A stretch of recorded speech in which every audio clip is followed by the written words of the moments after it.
খুবই অভদ্র প্যাসেঞ্জার, মানে কি বলবো, যে 230 টাকা র্যাপিডো বুকিং করেছি, এই টাকা দিয়ে আমি কলকাতা চলে যেতাম। এখন রয়েছি আই হোপ ব্রিজে, দেখতেই পাচ্ছ আই হোপ ব্রিজ। এখানে একটা র্যাপিডোর ভাড়া নিয়ে এসেছিলাম।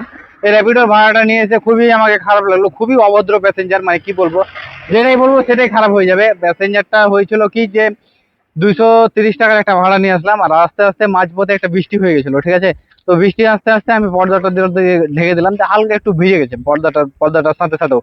তো হঠাৎ করে ওই কথা বলছি যে 230 টাকা র্যাপিডো বুকিং করেছি, এই টাকা দিয়ে আমি কলকাতা চলে যেতাম, আমি ভালো সাবসিডি না পেলে। আমি বললাম এটা মারুতি কার না, এটা টোটো।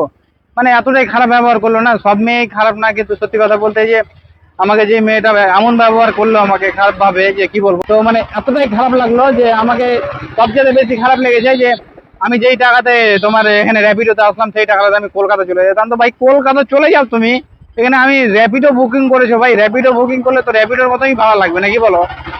আর এই হচ্ছে ব্যাপার, আমাকে সত্যি খুব খারাপ লাগলো। আমাকে কি আর বলবো তোমাদেরকে, সেটা যেটা বলবো সেটাই কম হয়ে যাবে।